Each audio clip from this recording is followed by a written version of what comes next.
बिस्मिल्लाहिर्रहमानिर्रहीम। अस्सलाम वालेकुम माय डियर स्टूडेंट्स, उम्मीद है कि आप सब अच्छे होंगे। तो आज के लेक्चर में हम नॉर्मलाइजेशन ऑफ वेव फंक्शन पर बात करेंगे। इससे जो प्रीवियस वीडियो थी एवरेज वैल्यू या एक्सपेक्टेशन वैल्यू, वहाँ पर मैंने आप लोगों को बताया था कि मैं नेक्स्ट वीडियो में आप लोगों को नॉर्मलाइजेशन ऑफ वेव फंक्शन बताऊँगा, क्योंकि एवरेज वैल्यू में जो डिनोमिनेटर था, नीचे वाला जो पार्ट था, वो नॉर्मलाइज्ड होना ज़रूरी है। वो नॉर्मलाइज्ड होना ज़रूरी है कि वो नॉर्मलाइज्ड हो। तो अब हम एक फंक्शन को किस तरह नॉर्मलाइज्ड करेंगे, या हमें किस तरह पता चलेगा कि ये फंक्शन नॉर्मलाइज्ड है कि नहीं है। अगर है तो ठीक है, अगर नहीं है तो किस तरह हम इसको नॉर्मलाइज्ड करेंगे, या हम इस लेक्चर में हम ये सीखेंगे कि किस तरह हम इस एक फंक्शन को नॉर्मलाइज्ड करेंगे। तो आज हम नॉर्मलाइजेशन ऑफ ए फंक्शन पर बात करेंगे।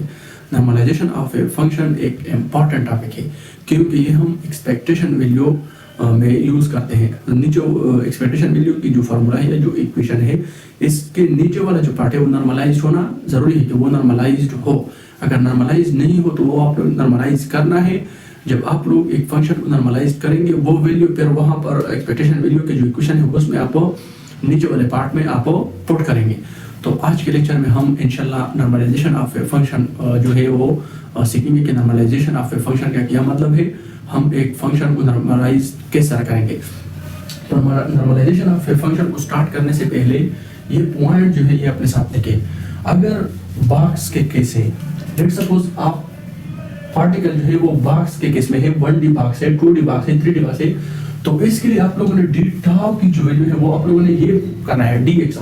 अगर 2D है तो ये आप लोगों ने करना है, अगर 3D है तो वो आप लोगों ने ये करना है। अगर सिंपल हार्मोनिक ऑसिलेटर का केस है, SHO का केस है, तो SHO केस में आप लोगों ने इस तरह करना है कि ये वाला लिखना है, ठीक है, dx। Same for second and third. अगर रिजिड रोटर केस है, अगर रिजिड रोटर केस है, तो उसके लिए आप लोगों ने डिटाउ की जो वैल्यू है, या डिटाउ जो आप लोगों ने लिखना है वो आप लोगों ने ये लिखना है, ठीक है, 0 to integration 0 to 2 pi d phi, 0 to 2 pi d phi। तो रिजिड रोटर की जो लिमिट है वो होना चाहिए 0 to pi and 2 pi, 0 to pi and 2 pi।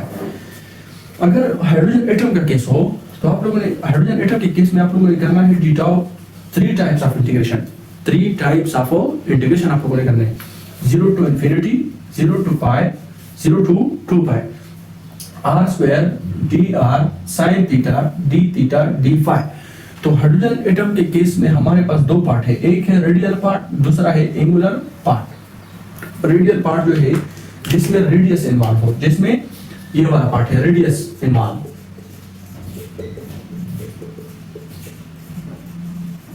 Radius involve. और ये जो एंगुलर पार्ट है ये वाला है जिसमें थीटा और फाई क्या हो, इन्वॉल्व हो। तो आज के लेक्चर में हम देखेंगे बॉक्स के लिए, ठीक है, 1D बॉक्स के लिए, 2D बॉक्स के लिए, 3D बॉक्स के लिए। इसके बाद हम एवरेज वैल्यू जो है वो फाइंड करेंगे, एक्सपेक्टेशन वैल्यू फाइंड करेंगे। तो एक्सपेक्टेशन वैल्यू में हम हाइड्रोजन एटम का जो केस है वो उठाएंगे, ठीक है, रिजिड रोटर का जो केस है वो उठाएंगे। पहले हम सिंपल जो 1D बॉक्स है वो से स्टार्ट लेते हैं कि आप लोगों का जो कंसेप्ट है वो थोड़ा डेवलप हो जाए। अगर आप लोगों का कंसेप्ट जो वो डेवलप हो गया तो बाद में हम इंशाल्लाह रिजिड रोटर जो केस है और इसके बाद जो हाइड्रोजन एटम केस है उसकी तरफ चले जाएंगे, क्योंकि वो थोड़े कॉम्प्लेक्स है, आप लोगों को पहले सिंपल जो है वो आना चाहिए, ठीक है। तो आज के लेक्चर में हम नॉर्मलाइजेशन ऑफ ए फंक्शन जो है वो करेंगे, एक फंक्शन को नॉर्मलाइज करेंगे, लेकिन 1D बॉक्स में, 1D बॉक्स में, ठीक है। मतलब ये कि डी टाउ जो हम लिखेंगे वो इंटीग्रेशन dx लिखेंगे। लेट्स सपोज पहली बात ये है, फर्स्ट पॉइंट ये है कि आप लोग एक फंक्शन को किस तरह नॉर्मलाइज करेंगे। इसके लिए आप लोगों ने करना है प्रोबेबिलिटी है psi star psi d tau, psi star psi d tau is equal to 1। ये कंडीशन है, कंडीशन फॉर नॉर्मलाइजेशन। ये एक कंडीशन है नॉर्मलाइजेशन के लिए कि किस तरह आप फंक्शन को नॉर्मलाइज करेंगे। जब आप पार्टिकल की प्रोबेबिलिटी फाइंड करेंगे या इस फंक्शन की प्रोबेबिलिटी फाइंड करेंगे, तो प्रोबेबिलिटी फाइंड करने के बाद अगर प्रोबेबिलिटी आप लोगों के पास 1 आ गई, तो इसका मतलब ये कि फंक्शन ऑलरेडी नॉर्मलाइज्ड है। अगर एक फंक्शन के लिए आप प्रोबेबिलिटी फाइंड करते हो, उस प्रोबेबिलिटी फाइंड करने के बाद आप लोगों की प्रोबेबिलिटी जो है वो 1 आ गई, तो इसका मतलब ये है कि ये फंक्शन ऑलरेडी नॉर्मलाइज्ड है। अगर नॉर्मलाइज नहीं हो तो फिर आप लोगों ने वो नॉर्मलाइज करना है। अगर नॉर्मलाइज नहीं हो तो इसके लिए आप कौन सा फार्मूला यूज करेंगे? इसके लिए आप करेंगे normalisation is equal to n star n sine डीटा।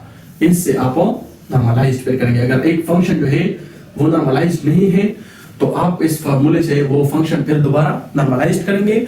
जब आप नॉर्मलाइज करेंगे वो फंक्शन तो एक्सपेक्टेशन जो वैल्यू है या एक्सपेक्टेशन वैल्यू या एवरेज वैल्यू का जो नीचे वाला इक्वेशन था उसके डिनोमिनेटर में वो जो नॉर्मलाइजेशन आपने किया है वो पुट करेंगे। फिर आप एक्सपेक्टेशन वैल्यू या एवरेज वैल्यू फाइंड करेंगे। तो अब मैं एग्जांपल से मैं आप लोगों को समझाता हूँ कि आप एक फंक्शन को किस तरह नॉर्मलाइज करेंगे, ठीक है। तो अब मैं आप लोगों को नॉर्मलाइजेशन ऑफ ए फंक्शन जो है किस तरह आप एक फंक्शन को नॉर्मलाइज करोगे वो मैं एग्जांपल के जरिए आप लोगों को समझाना चाहता हूँ। लेट सपोज मैं एक एग्जांपल लेता हूँ। एग्जांपल है psi is equal to x. ये एक एग्जांपल है।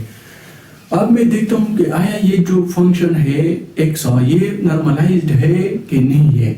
अगर नॉर्मलाइज्ड है तो ठीक है, नॉर्मलाइज्ड नहीं है तो हम किस तरह ये नॉर्मलाइज करेंगे।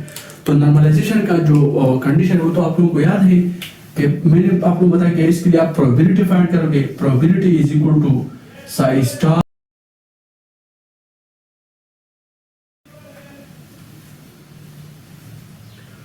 तो प्रोबेबिलिटी जो है वो है psi star sine theta is equal to 1। अगर आप लोग प्रोबेबिलिटी फाइंड करते हो प्रोबेबिलिटी जो है वो आप लोगों के पास 1 आ गई तो इसका मतलब है कि ये फंक्शन जो है ये नॉर्मलाइज्ड है। ये क्या है? नॉर्मलाइज्ड है। अगर वैल्यू 1 ना आ गई तो इसका मतलब कि ये फंक्शन नॉर्मलाइज्ड नहीं है। तो सबसे पहले मैं लिमिट ले रहा हूँ 0 to 1 0 to 1। लेट सपोज मैं लिमिट ले रहा हूँ 0 to 1। तो अब इस यहाँ पर लिमिट जो है पुट कर लो 0 to 1। फंक्शन क्या है? फंक्शन ये है। फंक्शन क्या है? ये वाला, ठीक है। ये भी फंक्शन है। ये इसको कहते हैं कॉम्प्लेक्स कंजुगेट। कॉम्प्लेक्स कंजुगेट मैंने आप लोगों को पिछले वीडियो में भी समझाया है कि कॉम्प्लेक्स कंजुगेट का मतलब ये है आप एक चीज पर कॉम्प्लेक्स कंजुगेट ले रहे हो, अगर उसमें आयोटा मौजूद है तो वो साइन चेंज करेगा। अगर आप एक चीज पर कॉम्प्लेक्स कंजुगेट ले रहे हो और उसमें आयोटा मौजूद नहीं है तो उसका उस पर कोई इफेक्ट नहीं है। तो यहाँ पर आयोटा नहीं है तो ये जस्ट एक्स और अपनी जगह जो x है वो आ जाएगा dx इज इक्वल टू 1, ठीक है। अब देखो probability is equal to 0 to 1 ये x स्क्वायर हो जाएगा dx इज इक्वल टू 1, ठीक है। पावर रूल यहां पर अप्लाई कर लो, पावर रूल। अब हमने इंटीग्रेशन करना है, ठीक है। तो यहां पर पावर रूल है, ये आ जाएगा x स्क्वायर है तो +1 आप लोगों ने ऊपर ऐड करना है, ये नीचे आप लोगों ने ऐड करना है। 0 to L is 0 to 1, so the 0 to 1, 0 to 1 is equal to 1, ठीक है। अब देखो इधर probability is equal to 0 to sorry ये तो खत्म हो गया, ठीक है। इंटीग्रेशन खत्म हो गया है। x स्क्वायर आ जाएगा x cube divided by 3 0 to 1 is equal to 1, ठीक है। प्रोबेबिलिटी इज इक्वल टू ये इस पर कर लो 1 क्यूब। अब आप लोगों ने ये लिमिट अप्लाई करना है, अप्लाई द लिमिट। अब लिमिट जो है वो अप्लाई कर लो। जब हम लिमिट अप्लाई करते हैं तो हमारे पास वो हायर माइनस लोअर, ठीक है। माइनस ओवर आप करते हो तो वो तो वैसे भी 0 आ जाएगा, ठीक है। ये नीचे वाला जो है वो 3 क्या है 3, तो इससे आ जाएगा 1/3 इज इक्वल टू 1। तो प्रोबेबिलिटी आ गई है, प्रोबेबिलिटी इज इक्वल टू 1/3। इसका मतलब ये है कि ये नॉट इज इक्वल टू 1। इसका मतलब ये कि this function is not normalized. This function is not normalized. This function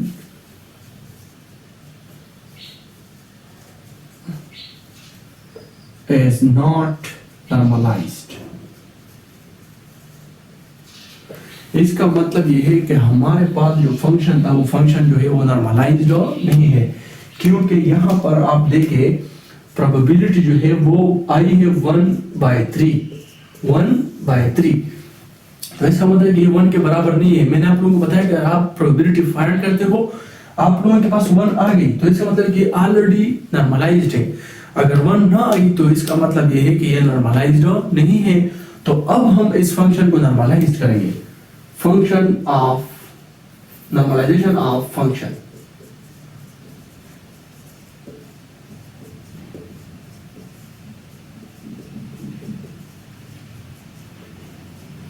अब हम इस फंक्शन को क्या करेंगे, नॉर्मलाइज करेंगे, ठीक है।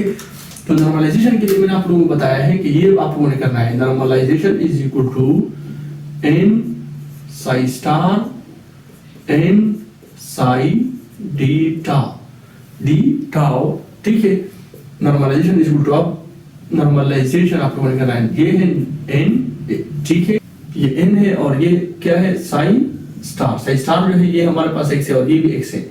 तो x n x d tau normalization is equal to, आप लोगों ने करना है ये जो n स्क्वायर आ जाएगा और इससे आ जाएगा x स्क्वायर dx, ये d tau मतलब है dx, x पोजीशन पर हम कर रहे हैं।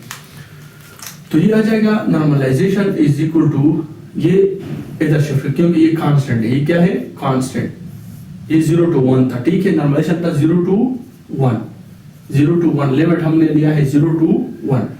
तो ये आ जाएगा x स्क्वायर dx, तो फिर पावर रूल जो है वो अप्लाई कर लो, n स्क्वायर आ जाएगा, ठीक है। इससे आ जाएगा एक, इसकी आप कर रहे हो x स्क्वायर dx, तो इससे हमारे पास x square dx integration 0 to 1, x square dx integration 0 to 1, ये हम किस चीज की इक्वल है, 1/3। तो यहाँ पर x स्क्वायर dx जो है 1/3 के बराबर है, तो यहाँ पर कर लो 1/3 dx खत्म कर लो, ठीक है, इज इक्वल टू, ये आ जाएगा n square divided by 3, n square divided by n square by 3, यहाँ पर 1 मौजूद है, ठीक है, 1 is equal to 1 is equal to 1 is equal to 1, ठीक है। अब ये आप लोगों ने फाइंड करना है, तो ये इधर शिफ्ट कर लो, इस तरह कर लो कि 3 मल्टीप्लाइड बाय 3, ये कैंसिल हो जाएगा, यहां से आ जाएगा n स्क्वायर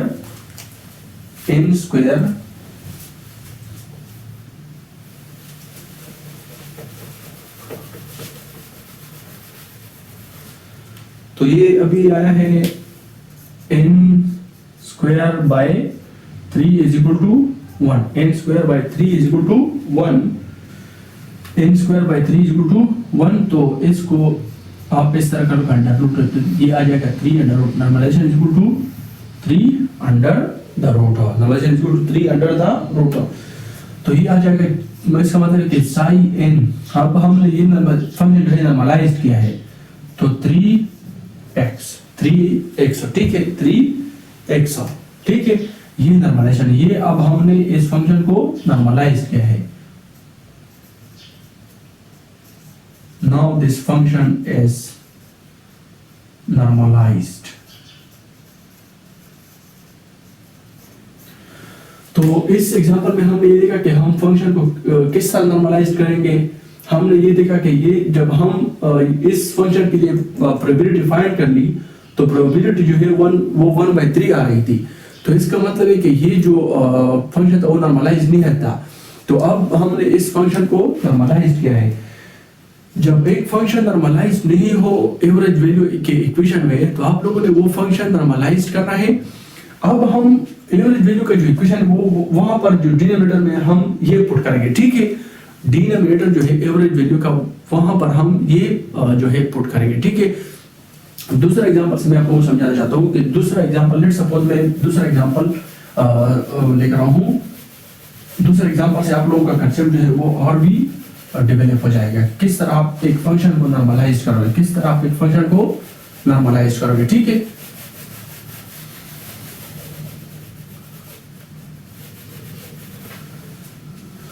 लेट्स सपोज मैं ले रहा हूं एक्स स्क्वायर। लेट्स सपोज मैंने एक फंक्शन लिया है एक्स स्क्वायर। अब इसको मैं देखता हूं कि ये फंक्शन नॉर्मलाइज्ड है कि नहीं है, फंक्शन नॉर्मलाइज्ड है कि नहीं। तो अब इसको देखो, प्रोबेबिलिटी फाइंड करेंगे 0 to 1, ठीक है। ये psi star psi dx is equal to 1। अगर 1 की इक्वल आई ये पार्ट, तो इसका मतलब कि ये फंक्शन ऑलरेडी नॉर्मलाइज्ड है। अगर 1 ना आई तो इसका मतलब कि ये फंक्शन नॉर्मलाइज्ड नहीं है, ठीक है। अब देखो probability is equal to 0 to 1, psi star क्या है x square dot x d x is equal to 1, ठीक है। Probability is equal to 0 to 1, limit मैंने 0 to 1 लिया है, ठीक है। x स्क्वायर ये आ जाएगा x स्क्वायर है x की power 4 dx is equal to 1। अब ये लिमिट अप्लाई कर लो, probability is equal to x की पावर 4 प्लस 1 4 प्लस 1 0 to 1, ये यहाँ पर पावर रूल मैंने अप्लाई किया, ठीक है। पावर रूल ऊपर भी आप लोगों ने ऐड करना है, वो जो ऊपर आप लोगों ने ऐड करना है वो नीचे भी लिखना है, ठीक है। तो probability is equal to x की पावर 4 प्लस 1, तो x की पावर 5 डिवाइडेड बाय 5 0 to 1, ठीक है। ये इससे आ जाएगा x की पावर 5 हायर माइनस लोअर, तो 1 5 डिवाइडेड बाय 5, ठीक है, is equal to 1। Probability is equal to 1 divided by 5 is equal to 1, not is equal to 1। अब इसको देखो, यहाँ पर हमने प्रोबेबिलिटी जो है वो फाइंड की है। प्रोबेबिलिटी आप इस इक्वेशन से फाइंड करेंगे, साइन स्टार साइन dx आओ, साइन स्टार की जगह x स्क्वायर लिखो, साइन की जगह x स्क्वायर लिखो, ये स्टेप कर लो। यहाँ पर मैंने पावर रूल अप्लाई किया है, ऊपर भी 1 ऐड करो और ऊपर जो आप लिखते हो वो नीचे भी लिखो।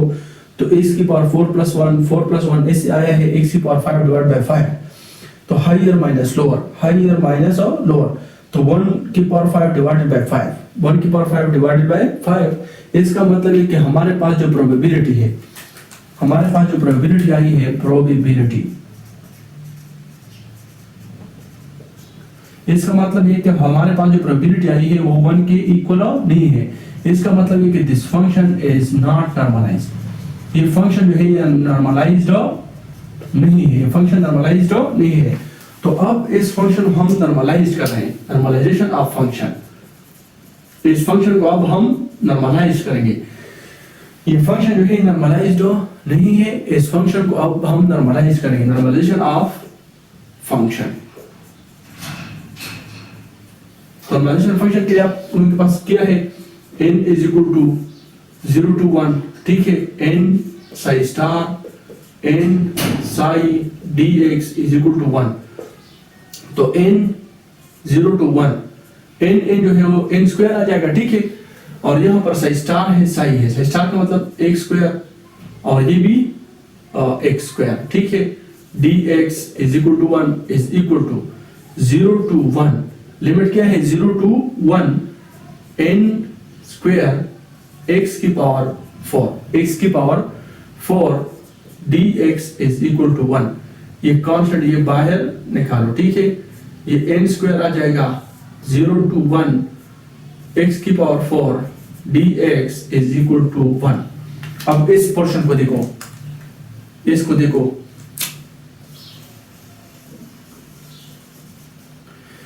x की पावर 4 dx 0 to 1, x की पावर 4 dx 0 to 1, ये हमारे पास किस चीज की इक्वल है, 1 डिवाइडेड बाय 5। अब इस तरह कर लो कि इसकी जगह लिखो 1 by 5, तो n square 1 by 5 is equal to 1। अब देखो, तो n स्क्वायर इससे आ जाएगा, n स्क्वायर इसके साथ ये मल्टीप्लाई कर लो, ठीक है। तो 5 इज इक्वल टू 1। अब देखो, इसको इस तरह जोड़ो और ये 5 अंडर रूट कर लो, 5 अंडर रूट, तो इसका मतलब ये कि अब ये फंक्शन नॉर्मलाइज्ड हो गया है। अगर आप वैल्यू एवरेज वैल्यू फाइंड करेंगे तो एवरेज वैल्यू में या एक्सपेक्टेशन वैल्यू में आप लोगों ने ये वाला डिनोमिनेटर में, ये जो न्यूमरेटर था और ये डिनोमिनेटर, तो डिनोमिनेटर में आप लोगों ने ये वैल्यू पुट करनी है, तो ये था नॉर्मलाइजेशन ऑफ वेव फंक्शन, कि आप किस तरह एक फंक्शन को नॉर्मलाइज्ड करोगे। अगर नॉर्मलाइज्ड है तो ठीक है, अगर नॉर्मलाइज्ड नहीं है तो किस तरह आप एक फंक्शन को नॉर्मलाइज्ड करोगे, ठीक है। तो ये था नॉर्मलाइजेशन ऑफ वेव फंक्शन, कि किस तरह आप एक फंक्शन को नॉर्मलाइज्ड करोगे। तो ये था आज का lecture normalization of a function के किस तरह आप एक फंक्शन को नॉर्मलाइज करोगे।